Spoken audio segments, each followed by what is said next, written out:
destinasi wisata Ponggok ya, dengan mengelola sungai, dijaga kebersihannya, kemudian penghijauannya, dan disitulah dibangun gazebo ya, dan kursi-kursi meja dari kayu ya untuk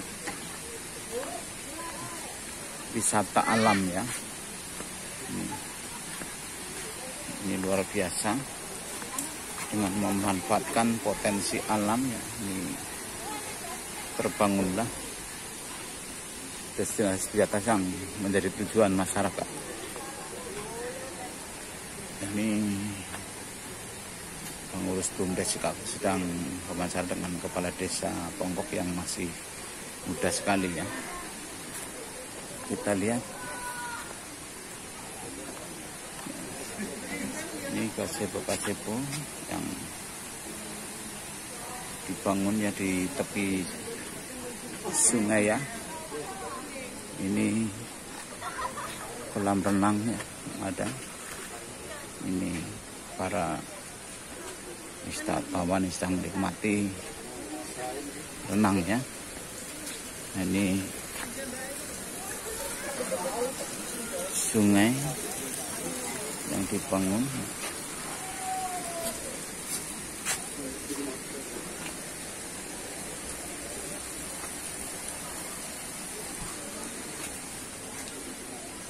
Gazebo yang dinamakan dengan Umbul Besuki ya. Namanya lokasi wisata Umbul Besuki. Oke. Itu sekitarnya gazebo tempat berjualan. Ini warung BUMDes juga. Ini warung BUMDes pengelolanya ya. Ini ternyata pemasukan yang cukup besar di desa Ponggok ini karena BUMDes ini memiliki kios-kios ya, kios-kios atau swalayan, kemudian warung-warung di tepi jalan ya. Ini untuk berjualan para penyewa ya. Atau ya.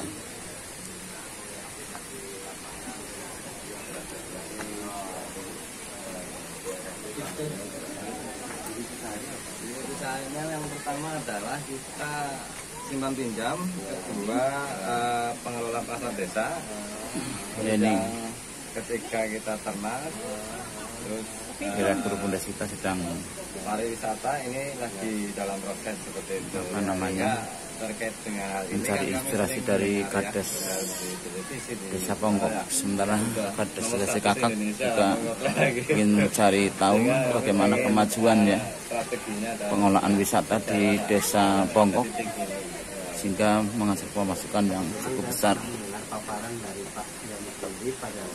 Oke, kita dengarkan bersama ya. Oke. BUMDes itu kan kadang orang berpikir bahwa BUMDes itu sebagai solusi desa dengarkan ya. mandiri. Sebenarnya kalau BUMDes itu kan sebagai strategi, bukan sebagai solusi sebenarnya. Ya solusinya itu ya kita sebenarnya di desa itu kan perlu ada yang namanya visi Pak, Visi misi ya.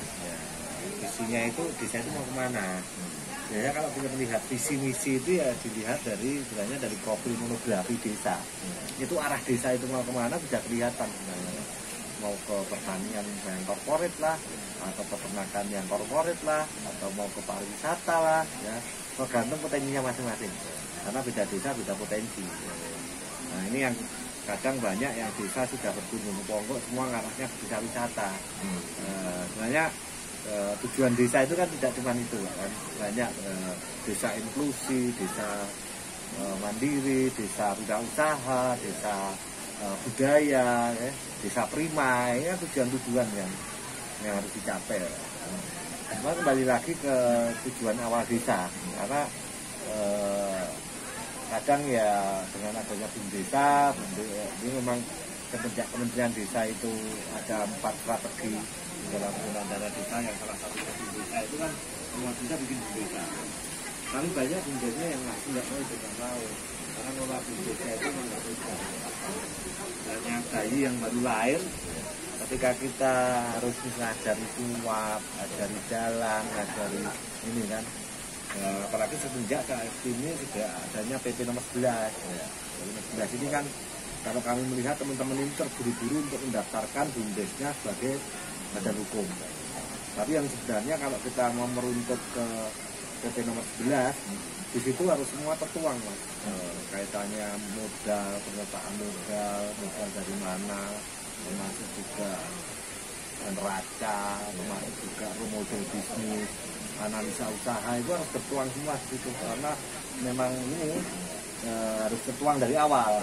Nah, banyak yang kemarin mendaftarkan itu cuma PP nomor 11 diganti Perdes, mendaftarkan ke Kemendes. Ini yang kadang memang perlu ada pendalaman, karena sekarang mengelola bumdes itu kayak mengelola perusahaan gitu.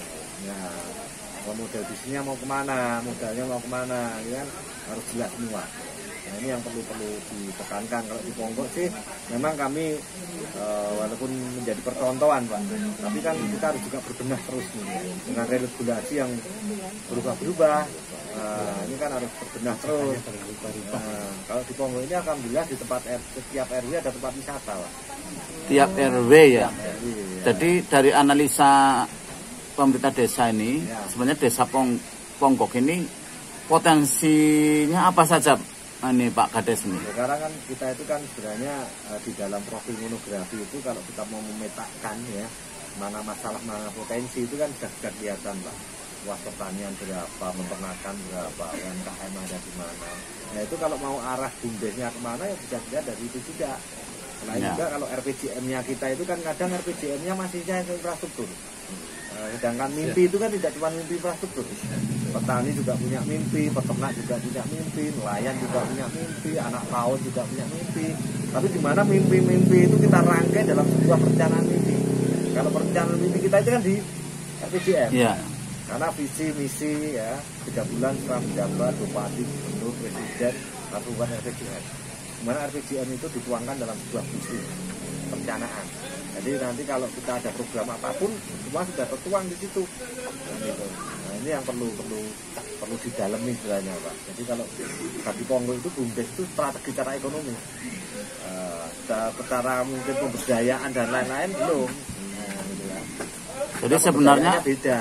Sebenarnya wisata ini bukan kegiatan utama ya, artinya ada pengembangan yang lain ya. Apa saja nih Pak Kades kalau boleh? Kita ini ada UMKM ini kan tidak hanya PKK ini. Jadi begitu. UMKM ini di bawahnya PKK. Jadi gimana visi misi itu tidak cuma menjadi visinya Kades, tapi juga menjadi visinya lembaga desa yang lain.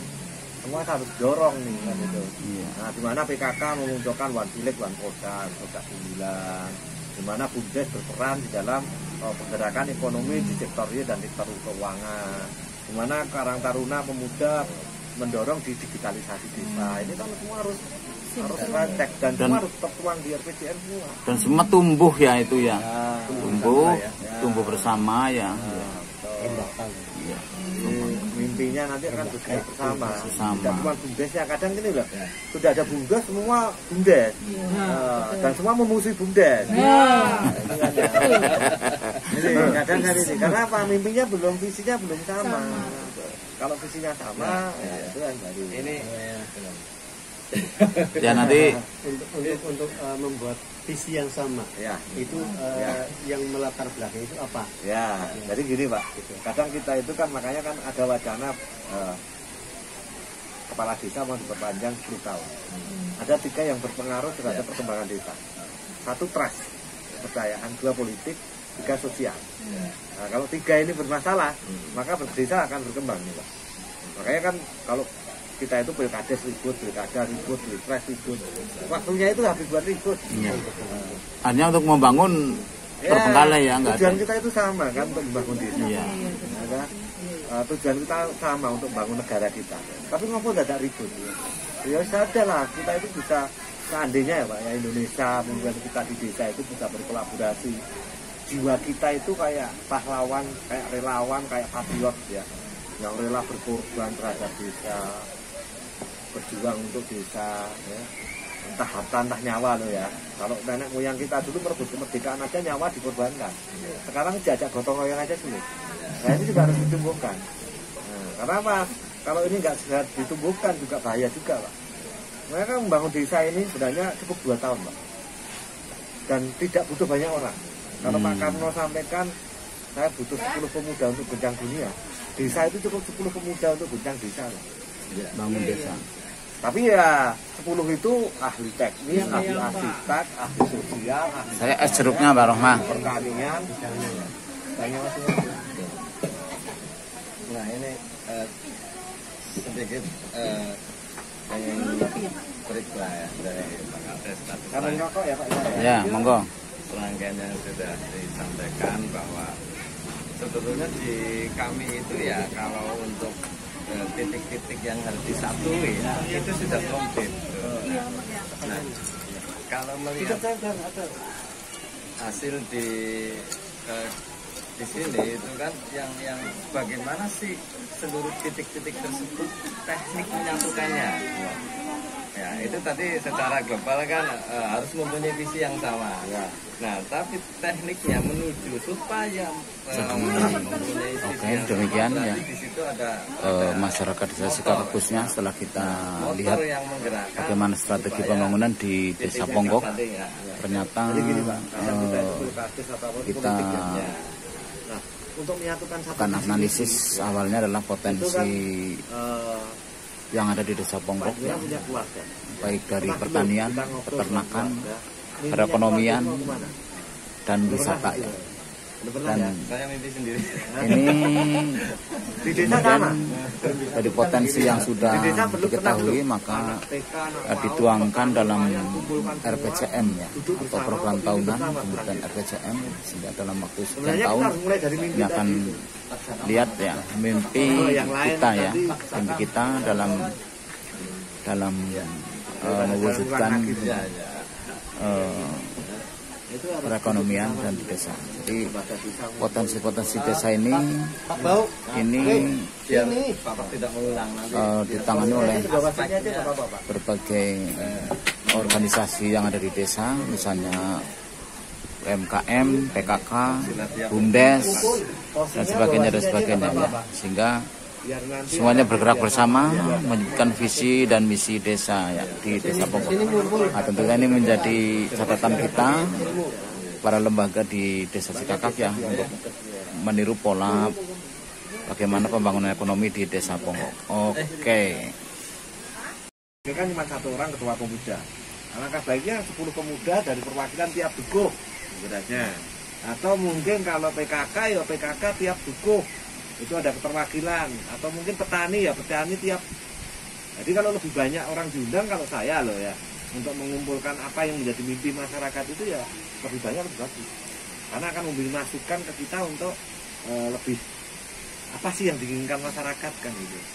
Karena memang kita akui dengan adanya dengan anggaran yang terbatas di kita untuk merealisasi semua mimpi itu tidak mungkin Pak, tidak mungkin.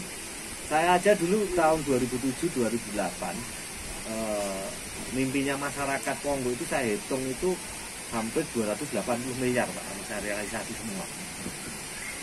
Kalau di Indonesia ini kan ada namanya kapsul mimpi, itu ditaruh di Papua Pak. Sampai 2040 besok kapsul mimpi itu akan dibuka. Mimpi-mimpi masyarakat ini yang akan terlaksana yang mana kan itu. Nah itu nanti akan dibuka tahun 2040. Nah sama sih, desa itu sampai mungkin 6 tahun, 10 tahun yang akan datang itu mimpi desa itu arahnya mau kemana sih? Termasuk yang kontra loh ya.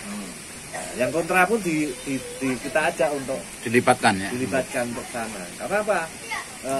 Kadang yang kontra itu pun justru malah nanti masukannya itu akan lebih aspirasi ya. Nah kita ngomong, kalau saya yang ada studi banding ke sini Pak, saya nggak akan ngomongin BUMDes dulu, tapi ngomongin ke dasar-dasar desa dulu. Karena BUMDes ini nanti kan cuma salah satu strategi ekonomi. Umpamanya kan kalau kita di profil monografi lah ya, kadang teman-teman untuk membuat profil monografi ini kadang ya dari balai desa. Gimana kita itu mau bikin data valid kalau kita bikinnya aja salah-salah. Seperti SDGs desa kemarin lah ya. Nah, SDGs desa itu one map selesai, satu peta satu data, big data, itu bisa dibangun dari situ. Tapi ya sayang sekali kemarin 20 sampai 30 juta anggaran untuk pendataan di desa. Hasilnya gimana?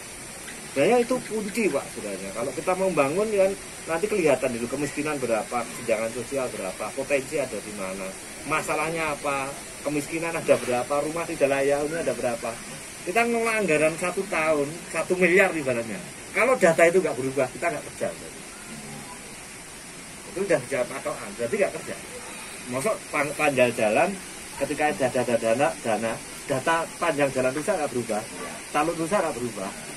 Kita mengeluarkan pemberdayaan, masuk pemberdayaannya nggak berubah juga, kayak gitu. Nah ini kalau saya sebelum kita ngomong ke sana ya data dulu yang kita. Terus nanti baru visinya, mimpinya mau kemana, solusinya kemiskinan apa, solusinya ekonomi apa, potensi yang mau diapakan, anggarannya berapa. Itu kan semua tertuang di RPJM, kita enak Pak, tinggal ikuti alurnya.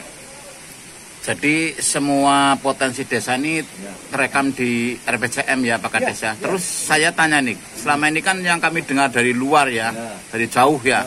Ini yang berkembang di Desa Ponggok kan wisata ya. Tapi saya ingin tahu sebenarnya potensi yang berkembang di Desa Ponggok ini apa saja yang seimbang dengan wisata nih. Apakah pertaniannya bagaimana, peternakan bagaimana nih? Tolong ya, ini bagaimana nih sebenarnya ini? Betul. Mas Kades ini. Wisata itu kan menjadi visi misinya desa Pak. Ya. Dulu saya punya visi misi pengen menjadikan Ponggok ini menjadi desa wisata yang mandiri, yang mampu mengolah potensi desa secara adil, berbudaya, maju, dan tidak ada lingkungan. Itu visi misi saya Pak. Belum saya dulu mencalonkan diri menjadi kepala desa. Dulu Ponggok bukan desa wisata. Bapak Ibu semua yang mungkin dari Badan Negara, dari Kalimantan, Sumatera, nggak ada orang kenal Ponggok. Sini dulu sepi Pak. Ini tempat buangan sampah. Tapi saya tahu di sini ada mata air kecil 4x4. Nah, dari sini kita mulai memetakan Pak, mana potensi, mana masalah ya. Kalau kami memang mencoba dari masalah itu menjadi sebuah potensi. Dari tempat buangan sampah kita tata. Kalau kita nulis tulisan jangan buang sampah di situ, selamanya kan buang sampah di situ Pak. Tapi kalau sudah buang sampah dibersihkan, ditata seperti ini, kira-kira ada buang sampah di sini nggak? Enggak ya. Sekarang menjadi potensi Pak, menjadi tempat wisata. Dulu tempat buangan sampah, sungai kotor, kayak di utara itu Pak dulu. Ini gambarannya. Ini yang sudah diutak-atik, yang mana yang belum. Dulu seperti itu. Dan ini baru 30% ini. Tapi sudah kami jual Pak. Dan kami kalau memasukkan anggaran, ibaratnya dana desa di sini, yang kita lakukan tidak cuma bangun infrastrukturnya Pak, tapi juga menyiapkan SDM-nya, sistemnya. Jadi ketika ini jadi kita bangun, ibu-ibu sudah siap sebagai pelaku. Sistemnya sudah kami siapkan, mereka kita sudah latih Pokdarwisnya untuk gimana mereka menyiapkan orang-orang yang nanti akan ngelola ini, kan itu. Jadi dana desa itu kita pecah itu dalam satu, ada infrastrukturnya, pemberdayaannya, ada penataan lingkungannya, ada untuk pelatihan SDM-nya, ada pelatihan UMKM-nya. Jadi ketika ini tak kecil selesai Pak. Nanti Bapak ini dana desa 2019 Pak itu. Baru 30% ini.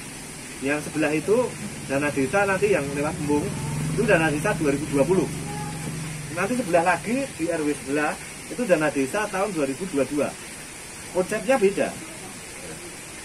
Dan itu hasil dari pemetaan yang kita lakukan Pak. Mana masalah kemiskinan mau sepertikan apa. Kalau di sini ada rumah tidak layak huni, dimana kita merubah rumah tidak layak huni menjadi layak huni untuk dukung pariwisata tadi itu, termasuk PKK.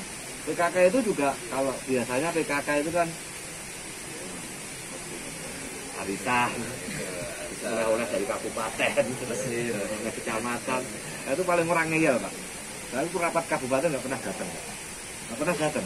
Kenapa? Isinya cuma sosialisasi. Jadi sosialisasi bisa dari WhatsApp group, bisa dari internet, bisa lewat Zoom, kan nggak perlu datang sana Pak. Dan itu ada CCTV semua Pak. Saya jarang ngantor Pak. Ngantor itu sebulan 2 kali 3 kali udah bagus. Tapi saya pegang Android ini, semua saya kontrol dari Android. balai desa itu ada CCTV semua. Bapak di sana tadi saya lihat. Ya. Di kantor itu yang ngantor siapa, yang nggak pernah ngantor juga kelihatan. Terus pertaniannya gimana, Mas Kades nih? Pertaniannya gimana? Pembangunan di bidang pertanian? Itu pemetaan dulu tempat wisata tadi yang ditanyakan ya. Nah, termasuk juga untuk peternakan. Kalau di sini di perikanan, Pak. Karena perikanan. Air. Bapak kalau lewat jalan panjang sungai itu penuh ikan itu. Iya. Kalau dulu orang kan biasanya hidup di pinggir jalan itu seneng, Pak. Tapi sekarang berbalik kalau di Songko. Seneng yang di pinggir sungai. Di pinggir sungai sekarang itu ada kolam-kolam ikan yang dulu saya mengajukan dana dari perikanan ya dari Kementerian Kelautan ya, di AK dulu ya, untuk bikin kolam-kolam. Jadi kalau di sepanjang Ponggok itu ada kolam-kolam ikan yang 100 meter persegi aja bisa muat 1 ton 2 ton, Pak. Jadi sekarang kalau kita punya kolam ikan di pinggir sini sudah sama seperti kos-kosan, Pak. Dan di sini pun ibu-ibu kita berdayakan juga karena kita produknya ikan, dimana ibu-ibu bisa mengolah ikan untuk dijadikan produk sebagai oleh-olehnya khas Ponggok ya, ada steak burinila, ada abonila. Nah, ini ibu-ibu juga didorong, tapi konsepnya ke wisata juga. Peternakannya, pertaniannya pun juga ada korporat, Pak.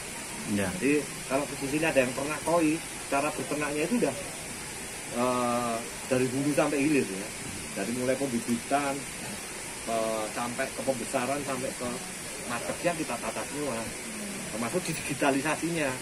Jadi kalau di sini kan yang paling kuat itu digitalnya, Pak. Anak-anak muda, teman-teman itu semua kalau pegang HP nggak cuma tiktokan sama itu, Pak. Kita tiktokan itu bikin video dengan potensi yang ada, termasuk juga kalau saya ada program satu rumah satu mahasiswa itu memang harapan kami ya anak-anak muda inilah yang nanti akan melanjutkan sistem kita. Karena tanpa anak muda saya sekarang mainnya sama anak muda, Pak. Jarang saya dengan kumpul dengan yang tua-tua karena memang harus mengikuti perkembangan ini kan. Nah, seperti itu. Jadi kalau pertanian itu kita itu, Pak, Indonesia itu panjang lautnya itu nomor 2 di dunia. Tapi mengapa orang yang di pinggir laut hidupnya masih miskin? Gunung kita itu subur. Tapi kenapa yang di pinggir gunung malah tidak sejahtera? Kita punya emas di Papua, timah di Sulawesi, masuk batu bara, Kalimantan, minyak, sawit. Sekarang ini Indonesia menjadi daya tawar yang tinggi terhadap dunia. Ketika sawit kita hentikan seperti apa kemarin, ketika batu bara dihentikan sudah apa? Itu karena untuk penataan sistemnya, Pak. Ya, karena yang bermain dulu itu mafia-mafia semua. Nah, itu memang perlu ada penataan. Ya. BUMN pun juga harus ada penataan ya. Nah, kita itu kalau petani kita itu tanahnya subur, tapi gimana kehidupan petani kita? Ada petani padi yang Indonesia ini yang modern? Tidak ada. Mengapa kita yang sudah belajar belajar dari Cina, belajar dari Jepang dengan teknologi pertaniannya, mereka cuma pakai air saja bisa menghidupkan pertanian dengan teknologi yang ada. Nah, kita itu Indonesia itu di dunia bubukan alam, Pak. Banyak tidurnya, karena banyak mimpinya. Nah, ini yang kadang kita itu akhirnya apa, Pak? Terlena. Nah, kita di belakang rumah nggak usah pepaya, nggak usah disiram aja udah panen. Pisang di belakang rumah nggak usah dipupuk udah panen. Akhirnya ya wis ngene wis urip kok ngopo dadak poso. Ini yang jadikan masalah kita semua, akhirnya tidak bisa. Berat ini, Pak. Orang Indonesia itu mau dituang air berapapun, tumpah terus, Pak. Tumpah terus. Karena apa? Sudah merasa nyaman. Sedangkan kalau kita melihat kita itu subsidi pupuk, subsidi obat, subsidi BBM, berapa triliun subsidi yang sudah diberikan. Tapi hasilnya gimana? Nah, ini yang perlu kita rubah pola pikir, pola sistem yang ada di desa. Nah, kalau di sini, Pak, umpamanya kita nolak ikan atau peternakan lah. Dimana peternakan ini ya komunal kayak di Australia. Tapi kalau kita ngelola cuma di bawah 15, ya habis cuma untuk tenaga, Pak. Jadi sapi harus 100, 200, 300. Ya. Yang komunal dari hulu sampai hilir, sampai ke mungkin nanti mau jual kemanapun mereka harus sudah MOU kontrak. Ya. Seperti di teman-teman yang ada di Jepang mau berangkat nelayan mau kemana ikannya berapa, udah kontrak dulu. Mereka mungkin udah dapat DP dulu dari cold storage. Nah kita itu kan bisa memproduksi Pak. Kalau saya udah ke Timur Tengah, ke Eropa, jarang Pak buah dari Indonesia. Sedangkan buah Indonesia itu kan berlimpah. Jarang Pak. Ternyata kita ngobrol-ngobrol, barang yang dari Indonesia semua sudah tercemar kimia Pak.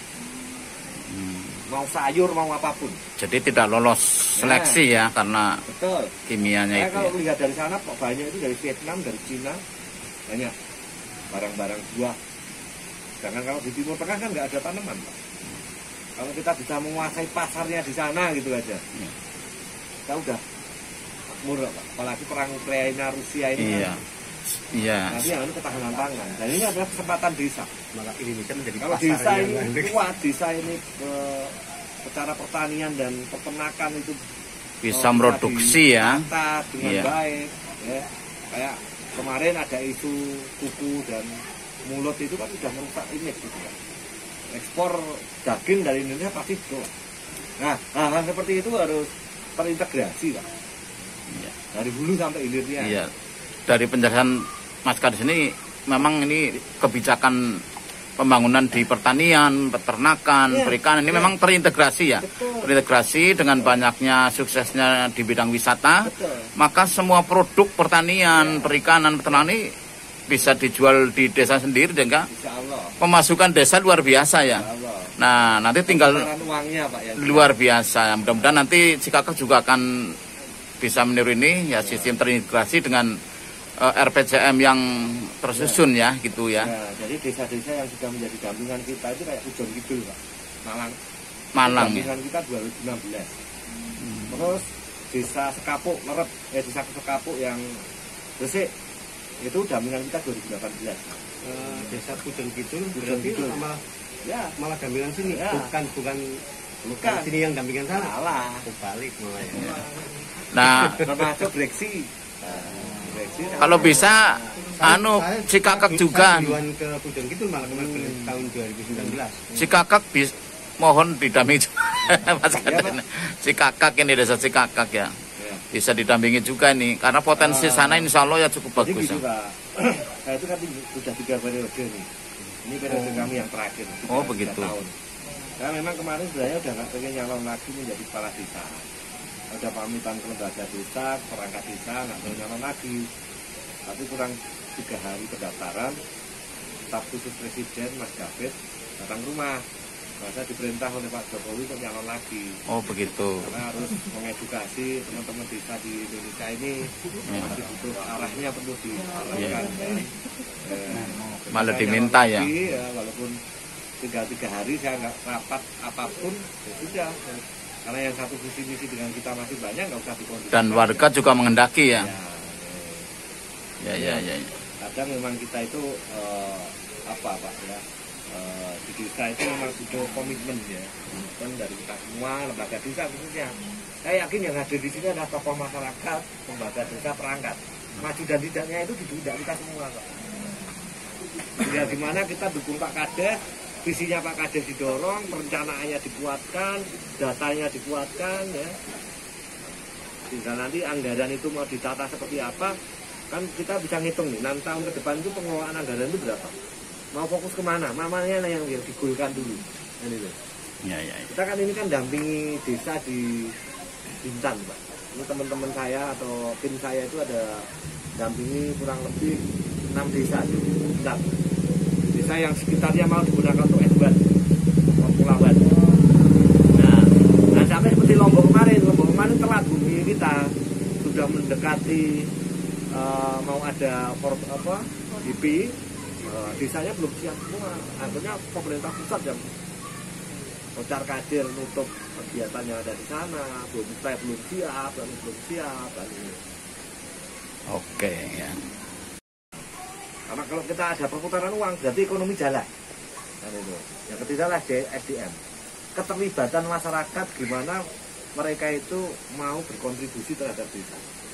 Kalau saya yakin di desa masih kuatlah sosial masyarakat. Karena kita ada 5 aset nih, sumber daya alam, Saya yakin semua desa punya sumber daya alam. Sumber daya manusia, saya yakin semua punya. Sumber daya sosial, di desa ada orang meninggal kita bantu, orang lahiran bantu. Coba kalau dihitung Pak itu berapa ribu triliun. Yang tepat adalah aset infrastruktur. Dari nenek moyang kita sampai sekarang itu kan sudah ada jalan, ada jembatan. Kalau infrastruktur itu dioptimalkan, kayak ini kan bendungan Pak. Tapi bendungan ini kan kita optimalkan nih pemanfaatannya. Jadi kan aset. Ini irigasi ya? Irigasi dulu Pak, tapi saya rubah. Saya belokkan sungainya ini saya gunakan untuk ini. Soalnya dulu mata airnya terlalu kecil Pak. Cuma 3 kali 4 gitu. Nah itu pengoptimalan aset itu juga penting juga. Yang terakhir ada aset infrastruktur, finansial. Ya sebenarnya kalau uang bangun itu pasti finansialnya, duitnya eneng piro, duitnya raeneng kan itu. Kalau kita ini di desa Pak, punya kalau Pak Karno ya, kan butuh 10 pemuda untuk gonjang dunia. Kita itu di desa itu cukup 10 pemuda Pak. Tapi ahli arsitek, ahli teknis, ahli bener nggak Pak? Dari bidang itu tadi. Ahli ekonomi. Ekonomi ya. Bener nggak Pak? Ya. Nah, kalau di desa Pak, jumlah penduduknya berapa Pak? 5.000. 5.000. Kakaknya berapa Pak? 1.500. Itu iya 1.400. 1.500 gitu aja ya.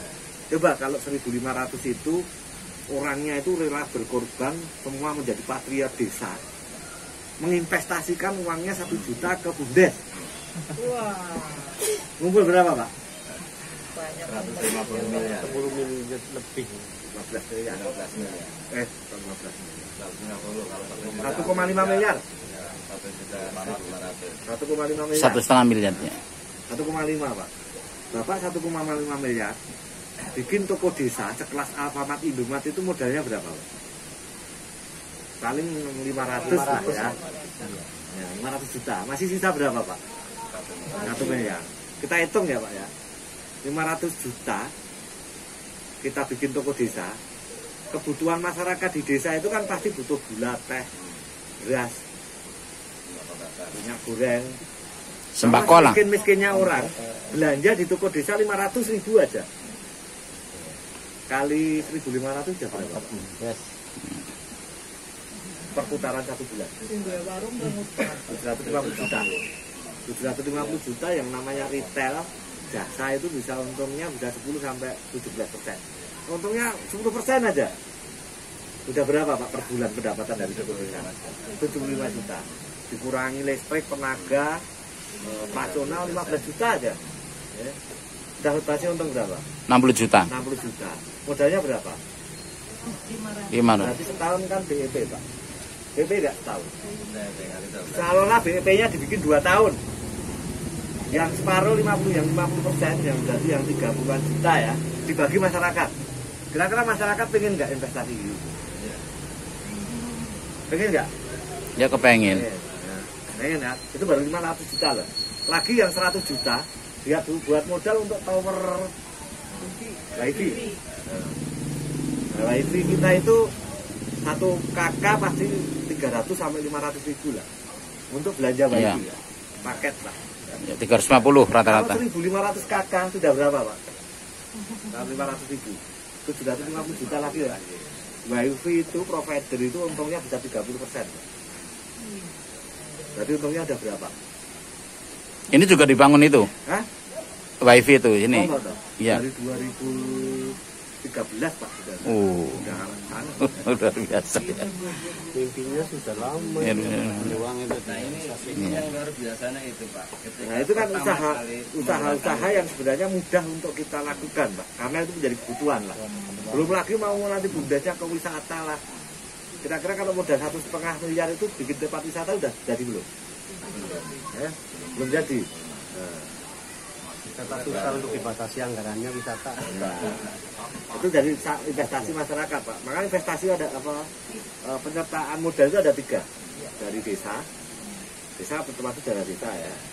Dari masyarakat, masyarakat tadi seperti itu tadi. Ya. Terus yang terakhir adalah pihak 3. Nah, tinggal gimana kita ngerangkai ini semua. Kalau tadi yang 3 saya sampaikan awal, trust, kepercayaan, sosial, politik, ini selesai, semua selesai. Ya. Gimana untuk menumbuhkan kepercayaan lagi? Harus ada bukti. Satu aja dibuktikan, masyarakat pasti percaya. Dan yang mimpinya diwujudkan tadi loh.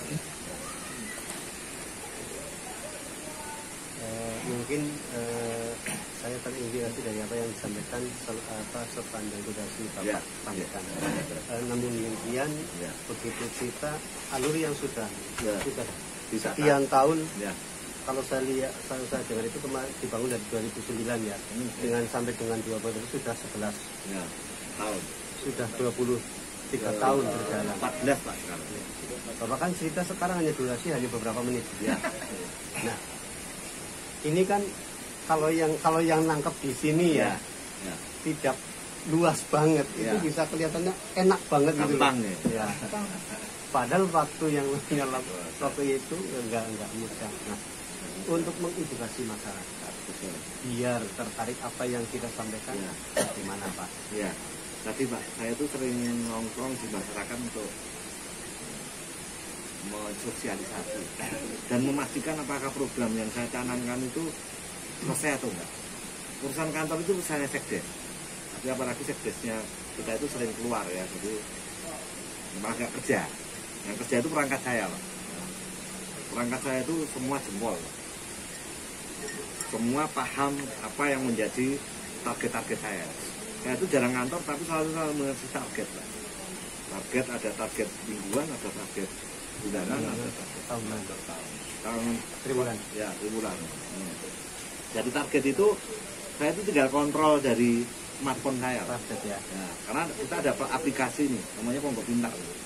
Jadi yang namanya memproses big data itu kan kalau kita mau lebih gampang di dalam mengelola desa ya lewat teknologi. Termasuk dengan ini salah satu sudut yang semula tempat sampah ini sudah dirubah menjadi sudut wisata yang potensial ya, kolam renang anak-anak ya, dan taman-taman santai ya. Ini menjadi destinasi wisata warga yang ingin kesejukan dan kedamaian ya di Desa Ponggok. Sungainya sangat jernih ya. Ini sungainya sangat jernih. Ini olahan dan sentuhan ya. Sentuhan dari pengelola wisata yang berhasil merubah tempat sampah menjadi sungai-sungai yang jernih ya, yang jernih dan menjadi arena kolam renang ya, luar biasa ya. Oke, saya kira ini menjadi referensi. Sementara di tepian sini adalah warung-warung jajanan yang biasa para warga ini berjualan ya, untuk melayani kebutuhan jajan ya para warga yang menikmati keindahan alam di Desa Ponggok ya. Jadi ada 11 divisi usaha di Desa Ponggok ya. Salah satunya adalah divisi wisata. Oke. Ini salah satu usaha perikanan ya yang ada di Desa Ponggok, memanfaatkan parit-parit ya sepanjang jalan itu ya. Parit-parit sepanjang jalan ini dibuat kolam ikan ya, dengan menggunakan dana desa ya, sebesar 49 juta, hampir 50 juta ya, hampir 50 juta ini untuk membuat kolam-kolam sepanjang parit ya yang ada di desa ya. Kita lihat ini ya, dirubah, parit ini dirubah menjadi kolam ikan ya. Ya ini kita lihat ya, kecil-kecil itu sepanjang jalan ya, kita lihat. Dan ini sekaligus juga bisa untuk rekreasi anak-anak ya. Rekreasi anak-anak yang ingin melihat ikan-ikan ya, lucu ya, ikan koi dan berbagai jenis ikan konsumsi ya yang ada di sini. Ya ini ya, walaupun sudah sore, ini pengunjung tetap masih banyak ya. Antara lain ini anak-anak yang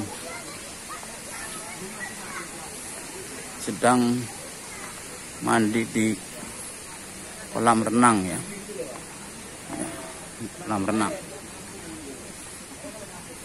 ya.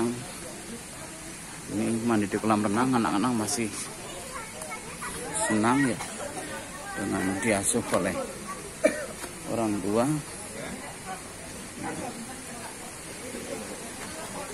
Ini juga salah satu personil ya dari pemerintah desa dan pengelola wisata dari Cikakak ya, yang sedang studi banding di Desa Ponggok.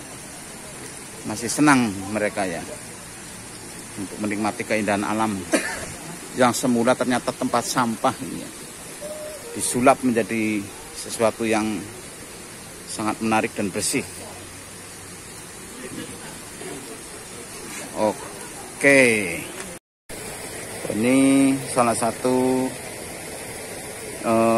usaha perikanan ya yang ada di Desa Ponggok, memanfaatkan parit-parit ya sepanjang jalan itu ya, parit-parit sepanjang jalan ini dibuat kolam ikan ya, dengan menggunakan dana desa ya sebesar 49 juta, hampir 50 juta ya, hampir 50 juta ini untuk membuat kolam-kolam sepanjang parit ya yang ada di desa ya. Kita lihat ini ya, dirubah, parit ini dirubah menjadi kolam ikan ya. Ya ini kita lihat ya, kecil-kecil itu sepanjang jalan ya, kita lihat. Dan ini sekaligus juga bisa untuk rekreasi anak-anak ya, rekreasi anak-anak yang ingin melihat ikan-ikannya, lucu ya, ikan koi dan berbagai jenis ikan konsumsi ya yang ada di sini. Ya ini ya, walaupun sudah sore, ini pengunjung tetap masih banyak ya. Antara lain ini anak-anak yang sedang mandi di kolam renang ya, kolam renang ya. Ini mandi di kolam renang, anak-anak masih senang ya dengan diasuh oleh orang tua. Ini juga salah satu personil ya dari pemerintah desa dan pengelola wisata dari Cikakak ya, yang sedang studi banding di Desa Ponggok.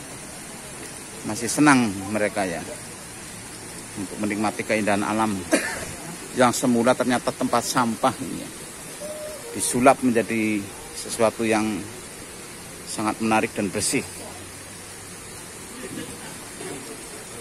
Oke.